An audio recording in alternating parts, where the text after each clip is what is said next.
Dahulu kala, sebelum gelombang menguasai pantai, dan sebelum keris berbicara pada angin, tanah Mataram masih dikuasai oleh raja-raja yang tak gentar oleh manusia, tetapi tunduk pada yang gaib. Di istana Pajajaran, lahirlah seorang putri cantik rupawan bernama Dewi Kadita. Kulitnya bening seperti embun pagi, rambutnya hitam legam mengalir hingga pinggang, dan matanya menyimpan rahasia langit dan laut. Namun kecantikannya justru membawa petaka. Permaisuri Raja cemburu dan takut tahtanya direbut oleh Dewi Kadita, bersekutu dengan dukun hitam dari hutan alas roban. Dalam semalam, tubuh sang putri dihantam penyakit kutukan. Kulitnya dipenuhi borok yang tak bisa disembuhkan, dan aroma busuk mengusir siapapun yang mendekat. Sang raja, yang lemah oleh hasutan, mengusir Dewi Kadita dari istana. Tanpa tangis, sang putri melangkah ke arah selatan. Ia berjalan tanpa alas kaki, melewati rimba, desa-desa sunyi, hingga akhirnya tiba di pantai Parangtritis. Tempat ombak bersuara seperti bisikan roh. Di tepi tebing karang, Dewi Kadita menyerahkan dirinya pada ombak, ingin menyatu dengan alam. Tapi laut tidak menelannya. Sebaliknya, lautan membungkus tubuhnya dengan pelukan abadi. Roh para leluhur laut datang menjemputnya, memandikannya dengan air suci 7 samudra, menyembuhkan luka-lukanya, dan memahkotainya sebagai ratu. Sejak saat itu, Dewi Kadita dikenal sebagai Nyi Roro Kidul, penguasa Laut Selatan, ratu gaib yang menjaga keseimbangan antara dunia manusia dan dunia roh. Berabad-abad kemudian, seorang raja muda dari Mataram Panembahan Senopati bertapa di pesisir selatan, meminta petunjuk kekuasaan. Dalam malam sunyi, Nyi Roro Kidul menampakkan diri dalam wujud perempuan, bergaun hijau berkilau, berjalan di atas ombak. Di antara hembusan angin dan aroma melati, mereka mengikat janji mistis. Raja Mataram dan Ratu Laut Selatan akan selalu bersatu dalam kekuatan tak terlihat. Sejak saat itu, setiap Raja Jawa dipercaya menjadi suami gaib Nyi Roro Kidul, menjaga harmoni antara dunia fana dan dunia kasat mata. Hingga hari ini, Nyi Roro Kidul tetap menjadi penjaga.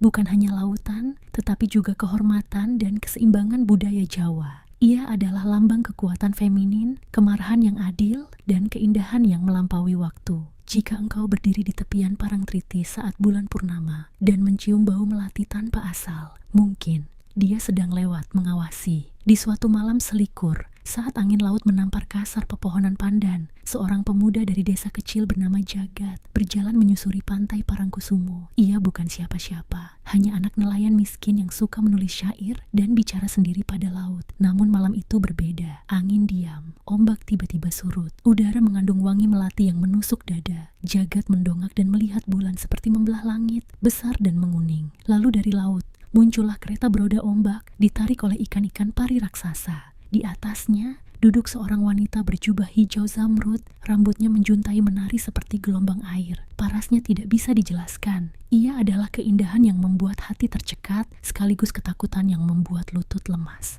Jagat, bisiknya, padahal mulutnya tak bergerak. Ratu Laut Selatan, gumam Jagat, hampir tak percaya suara sendiri. Waktumu hampir tiba. Kau bukan anak nelayan, kau cucu dari garis darah yang ditukar. Kau terpilih. Air laut naik perlahan, menyentuh kaki Jagat, tapi bukannya basah. Kakinya terasa hangat, seperti disentuh tangan manusia. Dan di dadanya, sesuatu mulai terbakar. Malam-malam berikutnya, Jagat tak bisa tidur. Ia memimpikan sebuah kerajaan bawah laut, penuh istana dari karang, taman melati hitam, dan suara genderang yang berdentum dari dasar samudra. Di pasar desa, orang-orang mulai memperbincangkan mimpi serupa. Ada yang melihat sesosok wanita duduk di atas pohon kelapa, menghadap laut. Ada pula yang melihat Jagat duduk termenung di tepi pantai, sambil menulis di pasir kata-kata kuno beraksara Jawa yang tidak pernah ia pelajari. Lalu datang seorang sesepuh dari Gunung Kidul, berjubah kain putih dan ikat kepala hitam. Ia memanggil Jagat, membawanya ke tengah hutan lalu berkata, "Ratu telah membuka gerbangnya. Kau adalah titisan darah dari salah satu pengiringnya yang dulu mengkhianatinya. Kini, untuk menyeimbangkan dunia, kau harus masuk ke dalam pusaran masa yang dilupakan." Jagat tak mengerti, tapi dalam diam ia tahu, laut tidak memanggil tanpa alasan. Ia bukan pemuda biasa. Ia adalah pembuka gerbang antara dua dunia. Sebuah ingatan yang bukan miliknya. Di malam ke-40, Jagat menghilang dari rumah. Ibunya hanya menemukan baju-bajunya tergantung rapi dan setangkai bunga melati segar di ranjang. Para tetua desa tahu ini bukan penculikan biasa. Mereka menutup mulut. Tidak ada yang berani menyebut nama sang ratu terlalu keras. Sementara itu, di bawah laut, Jagat terbangun di sebuah ruangan tak berdinding, melayang di tengah air yang tak menenggelamkan.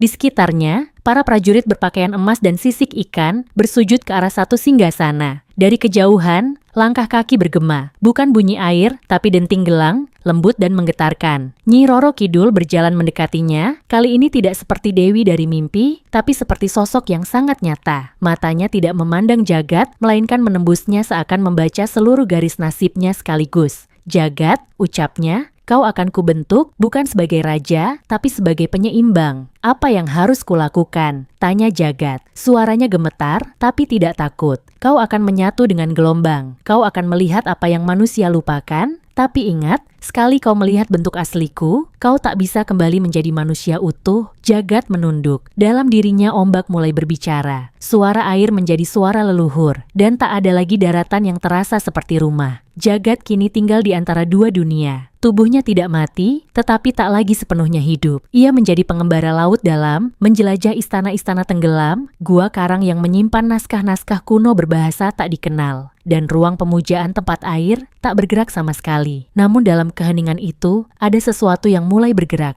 Sesuatu yang tidak dikehendaki oleh sang ratu. Di kedalaman paling kelam, di sebuah jurang laut bernama Palung Banyu Peteng, tersegel makhluk-makhluk dari zaman sebelum manusia. Roh-roh pembelot. Mereka adalah para pengiring pertama Nyi Roro Kidul, yang dahulu mencoba menggulingkannya karena ingin menguasai gerbang ke dunia atas. Dalam pengkhianatan itu, mereka dikutuk menjadi bayang tanpa nama, makhluk gaib yang membenci cahaya, manusia, dan bahkan waktu. Dan kini, segel itu mulai retak, karena darah jagat adalah kunci yang selama ini mereka tunggu. Sementara itu, jauh di daratan, di lereng Gunung Merapi, seorang pertapa tua bernama Ki Brajamusti mendapat firasat dari langit. Dalam semedinya, ia melihat laut berwarna merah darah dan seekor ular raksasa bermahkota hijau berenang menuju daratan. Ki Brajamusti turun gunung, membawa pusaka kuno, tombak tunggul wulung, senjata yang dipercaya hanya bisa digunakan bila dunia atas dan bawah hendak pecah seimbangnya. Ia berkata kepada para cantrik, Ratu Laut sedang goyah, penjaga baru belum seutuhnya jadi. Jika palung terbuka, tanah Jawa akan berubah wajah, ombak akan merangkak ke sawah, dan angin akan berbicara dalam bahasa roh. Warga desa mulai resah. Anak-anak bermimpi buruk, air sumur berasa asin, dan setiap malam Jumat Kliwon, angin dari laut terdengar seperti suara perempuan yang menangis dan tertawa. Di dalam istana air, Nyi Roro Kidul berdiri di hadapan cermin gaib yang memantulkan semua masa, lalu, kini dan nanti. Ia melihat jagat, duduk bersila di depan altar karang. Ia juga melihat bayangannya sendiri, satu sebagai penguasa lautan suci, satu lagi sebagai ratu dalam amarah, berbaju merah dan berselendang badai. Semakin lama dunia manusia melupakan kami, semakin mudah kegelapan bangkit, bisik sang ratu dalam dirinya sendiri. Jagat mulai merasa perubahan dalam tubuhnya. Tangan kirinya membentuk sisik halus. Matanya kadang-kadang melihat hal-hal yang belum terjadi. Dalam mimpinya, ia berdiri di atas daratan Jawa yang terpecah. Dengan ratusan suara meminta tolong, manusia dan roh, semua berteriak dalam satu napas. Nyi Roro Kidul tahu, waktu mereka hampir habis. Jagat harus memilih menjadi penjaga abadi lautan atau kembali ke daratan dengan risiko membuka jalan bagi bayang-bayang lama yang ingin membalas dendam. Tapi malam itu, sesuatu terjadi. Di dalam ruang tak bernama di dasar laut, mata Palung Banyu Peteng terbuka. Dari sana muncul satu sosok lama yang dikenal sang ratu. Dialah Bayang Lelana, mantan kekasih gaib Nyi Roro Kidul, yang dulu ia hukum karena mengkhianati sumpah gaib. Kini ia kembali, membawa pasukan roh pemberontak, dan berkata, kau bukan satu-satunya penguasa laut, Roro. Kau hanya bagian dari pusaran yang lama kami tinggalkan. Sekarang, lautan ini akan memilih tuan baru. Gelombang memukul pantai selatan seperti jenderang perang. Langit berubah kehijauan, dan suara angin bergetar seperti suara gamelan rusak. Di dunia kasat mata, manusia mulai panik. Perahu pecah tanpa sebab, ombak menenggelamkan batu karang yang tak pernah tergeser, dan burung-burung berterbangan ke arah utara, meninggalkan pesisir. Jagat yang kini tak sepenuhnya manusia berdiri di atas tebing batu karang dalam istana bawah laut. Matanya memancarkan warna zamrud. Pundaknya telah ditumbuhi sisik seperti pelindung perang. Ia bukan pemuda nelayan biasa lagi. Di hadapannya, Bayang Lelana membelah istana laut, melangkah membawa pasukan roh tanpa bentuk seperti asap hitam yang menyatu dengan air, bergerak melawan cahaya. Waktu kalian telah berakhir, ujar Bayang Lelana, suaranya dalam, tak bergema, seperti suara bumi saat pertama diciptakan. Kau, jagat, adalah titisan, tapi kau juga jalan masuk. Nyi Roro Kidul tidak berkata sepatah pun. Ia hanya mengangkat tangannya dan lautan pun berhenti bergerak. Semua menjadi diam. Dan dalam diam itulah segalanya dimulai. Perang bawah laut bukan perang manusia. Tidak ada darah, tidak ada jeritan. Hanya riak yang menari, pusaran yang menelan, dan mantra-mantra kuno yang keluar dari mulut tanpa gerakan bibir. Jagat dilempar ke dalam pusaran. Tubuhnya melayang antara masa kecilnya dan masa depannya. Di satu sisi ia melihat ibunya menunggu di beranda rumah, di sisi lain ia melihat dirinya duduk di singgasana laut dengan mahkota dari karang biru. Tapi tidak ada satupun jalan yang bisa dipilih dengan damai. Nyi Roro Kidul dalam wujud sejatinya tinggi, bermata tiga, berselendang kabut, melawan bayang lelana dalam pertempuran sunyi. Tiap gerakan tangan mereka mengubah suhu lautan, tiap tatapan mata mereka membuka lubang waktu. Dan dari kejauhan, Gunung Merapi mengeluarkan asap, bukan karena murka bumi, tetapi karena roh-roh tanah mulai bangkit, ikut menyaksikan pertarungan gaib yang bisa mengubah nasib pulau. Di puncak pertempuran, Jagat terseret masuk ke dalam laut ingatan, ruang dalam alam gaib tempat semua keputusan tertulis. Ia melihat arwah leluhur yang dahulu mengikat perjanjian dengan Nyi Roro Kidul. Ia melihat keraton-keraton kuno yang telah runtuh, tapi di dunia roh masih berdiri megah. Di sana, ia bertemu sosok lain. Dirinya sendiri, tapi dalam bentuk jika ia memilih kembali ke darat, tua, lelah, tanpa kekuatan, hanya menjadi penjaga kisah yang dilupakan orang-orang. Jagat berdiri di tengah pusaran lintang telu, pertemuan tiga kekuatan gaib besar, laut selatan, pegunungan keramat, dan langit rahasia. Di sekitarnya, air dan udara berputar, namun tidak menyentuh tanah. Ia menggenggam dua pilihan yang bukan sekadar benda, tapi takdir itu sendiri. Dari kedalaman pusaran, suara sang ratu memanggil, "Jika kau memilihku, kau akan kehilangan waktu, tapi dunia akan terus seimbang." Dan dari angin utara, suara ibunya, "Jagat, pulanglah. Tak semua pengetahuan harus kau bawa sendiri." Namun sebelum ia memilih, sesuatu retak. Bukan laut, bukan tanah, tapi gerbang ketiga, gerbang yang tidak diketahui, bahkan oleh para ratu laut. Gerbang dalam diri. Gerbang itu terbuka, hanya jika jiwa manusia berada di ambang putus, antara keinginan untuk kembali dan keberanian untuk lenyap. Di dalam gerbang itu, Jagat tidak menemukan siapa-siapa. Hanya suara hatinya sendiri, yang selama ini terkubur. Suara bocah yang ingin menjadi penyair, bukan penjaga kekuatan gaib. Saat Jagat terperangkap dalam dirinya sendiri, dunia luar mulai berubah. Pasar arwah yang hanya buka saat keseimbangan dunia terganggu, tiba-tiba muncul di pantai selatan. Orang-orang desa melihatnya dari kejauhan, ratusan tenda tipis yang berkibar tak disentuh angin, penjual yang tidak berkaki, pembeli yang hanya suara. Barang-barang dijual di sana bukan untuk makan atau dipakai, melainkan untuk menukar nasib, nama dan waktu hidup. Ki Braja Musti, pertapa dari Gunung Kidul, tiba di pantai dengan tongkatnya. Ia berkata, "Pasar arwah hanya muncul jika antara dunia atas dan bawah tak ada penjaga. Ini bukan hanya tentang laut, ini tentang Jawa yang lupa pada asalnya." Ia melihat seorang anak kecil dari desa membeli sesuatu di pasar itu, sebuah boneka berbaju hijau, dengan mata dari kerang. Dan sejak malam itu, anak itu tak pernah bisa berbicara dalam bahasa manusia lagi. Di istana laut, Nyi Roro Kidul menari. Bukan karena sukacita, tapi karena tarian ini adalah mantra terakhir penyegelan kekuatan yang telah mulai lepas. Setiap gerakan tubuhnya menahan ombak. Setiap kibasan selendang menutup celah antara dunia. Tapi tubuhnya mulai memudar. Manusia telah lupa padanya terlalu lama. Di tengah tarian itu, Jagat kembali. Tapi bukan sepenuhnya Jagat. Di matanya ada laut, di jantungnya ada darat, di langkahnya langit menyertainya. Ia tidak memilih, ia menjadi jembatan. Tanpa berkata sepatah pun, ia berdiri di sisi Nyi Roro Kidul dan ikut menari tarian yang belum pernah diajarkan, namun telah ia hafal sejak lahir. Laut kembali tenang, ombak mundur perlahan, pasar arwah menghilang seperti kabut yang ditelan matahari. Tapi harga dari keseimbangan itu tidak murah. Jagat mulai terhapus dari ingatan Man. Apa kau akan menjadi penjaga yang dilupakan? Tanya bayangan itu. Atau kau akan menjadi jembatan antara darat dan laut dan hidup tanpa akhir? Jagat berdiri. Di satu tangan, keris kuno pemberian Nyi Roro Kidul yang hanya bisa digunakan jika ia menyerahkan seluruh sisi manusianya. Di tangan lain, sebatang kemenyan dari darat milik ibunya. Jika ia membakarnya, ia bisa kembali sebagai manusia. Tapi gerbang laut akan tertutup selamanya, dan ratu akan sendirian menghadapi kehancuran. Ia harus memilih. Langit di atas laut mulai berputar, ombak naik setinggi gunung, dan jauh di desa, ibunya terbangun karena mendengar suara Jagat memanggil dari dalam mimpinya.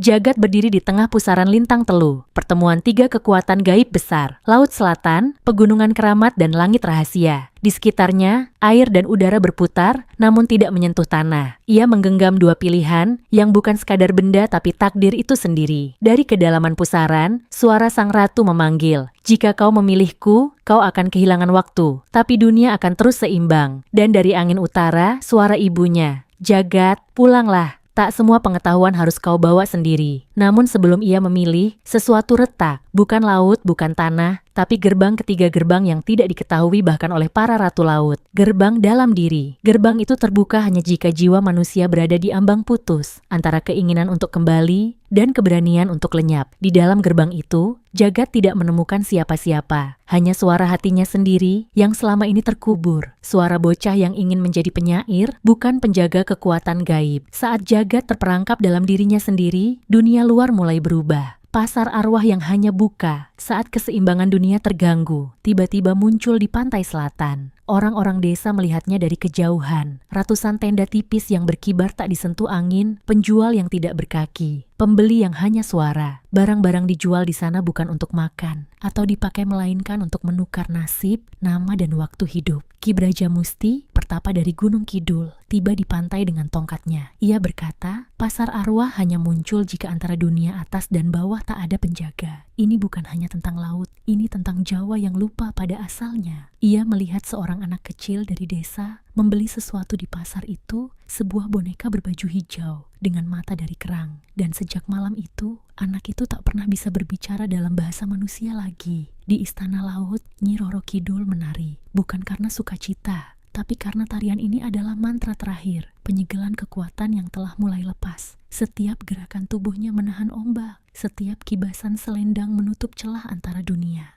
Tapi tubuhnya mulai memudar, manusia telah lupa padanya terlalu lama. Di tengah tarian itu, Jagat kembali, tapi bukan sepenuhnya Jagat. Di matanya ada laut, di jantungnya ada darat, di langkahnya, langit menyertainya. Ia tidak memilih, ia menjadi jembatan. Tanpa berkata sepatah pun, ia berdiri di sisi Nyi Roro Kidul dan ikut menari tarian yang belum pernah diajarkan. Namun telah ia hafal sejak lahir. Laut kembali tenang, ombak mundur perlahan. Pasar arwah menghilang seperti kabut yang ditelan matahari. Tapi harga dari keseimbangan itu tidak murah. Jagat mulai terhapus dari ingatan manusia. Sejak tarian itu, Jagat menghilang dari ingatan manusia seperti debu yang disapu ombak. Bahkan ibunya lupa bahwa ia pernah memiliki anak. Hanya seekor kucing tua duduk di beranda rumah mereka, menatap laut tanpa berkedip. Namun di sebuah desa kecil di ujung timur Kulon Progo, para tetua mulai mimpi aneh. Mereka bermimpi tentang seorang pemuda bersisik zamrud yang berbicara dalam bahasa laut. Mimpinya selalu sama. Pemuda itu berdiri di tengah sawah yang terbelah dua. Satu sisi tanah subur, sisi lain air asin menggenangi pohon pisang. Desa itu kemudian disebut desa tanpa nama. Bukan karena kehilangan identitas, tapi karena nama desa itu telah terhapus dari peta dunia. Orang luar yang mencoba ke sana akan tersesat 3 hari 3 malam. Lalu kembali ke rumah masing-masing dengan mata merah dan suara serak seolah pernah menjerit di tempat yang tak mereka ingat. Sementara itu, di dasar laut yang paling sunyi, Nyi Roro Kidul duduk di atas batu karang berbentuk kepala manusia. Ia tidak berbicara, tidak tertawa, tidak marah. Ia diam seperti malam yang kehabisan mimpi. Di tangan kanannya, keris peninggalan Mataram Laut Pusaka yang hanya bisa diangkat oleh pewaris sejati. Di tangan kirinya, kerang putih yang menyimpan nyanyian Jagat selama ia masih ada sebagai manusia. Dan tiba-tiba, kerangnya retak. Dari dalamnya mengalir suara baru. Bukan laut yang haus darah, tapi darat yang mulai lupa pada gaib. Itu bukan suara Jagat, bukan pula bayang Lelana.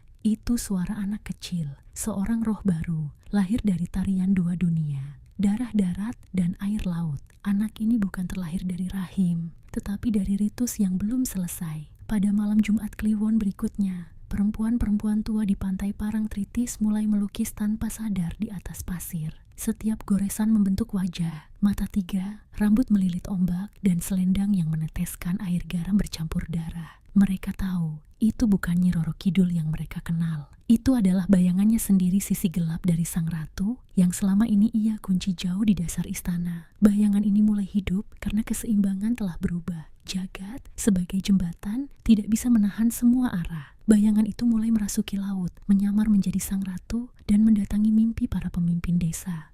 Ia berbisik, laut tidak perlu disembah, Tapi kalian seharusnya takut. Dan satu persatu, tokoh-tokoh desa mulai berjalan ke laut saat subuh, mata kosong, tubuh terlipat seperti wayang yang kehilangan dalang. Saat bayangan sang ratu mulai merasuki daratan, Gunung Merapi pun bicara. Lewat erupsi kecil yang tidak membunuh, hanya menyampaikan pesan bahwa sesuatu dari masa sebelum manusia telah terbangun. Ki Brajamusti, pertapa tua dari lereng Merapi, mendengar gamelan gaib dari kawah. Tapi nadanya tak biasa. Ini bukan tembang pujian, ini tembang panggilan perang. Langit barat menghitam, dan suara dari kawah berkata, jika laut mulai melangkah ke darat, maka gunung pun turun ke bumi. Dan dengan tongkat tunggul wulung, Ki Brajamusti memanggil kembali roh-roh penjaga tanah Jawa yang telah lama tertidur. Siluman gunung, leluhur laut, dan penunggu akar beringin. Mereka berkumpul, tidak untuk berperang, tapi untuk memilih. Di tengah laut selatan, Jagat berdiri di atas pusaran air, tubuhnya separuh manusia, separuh gaib. Di depannya, dua sosok Nyi Roro Kidul. Satu berjubah hijau zamrud, tenang dan penuh welas asih. Satu lagi berbaju merah darah, dengan tatapan membakar dan selendang seperti lidah api. Mereka bukan dua orang, mereka adalah dua wajah dari satu kekuatan besar. Ratu Laut yang dicintai, dan Ratu Laut yang dilupakan. Jagat akhirnya berkata, keseimbangan tidak bisa dijaga oleh satu wujud.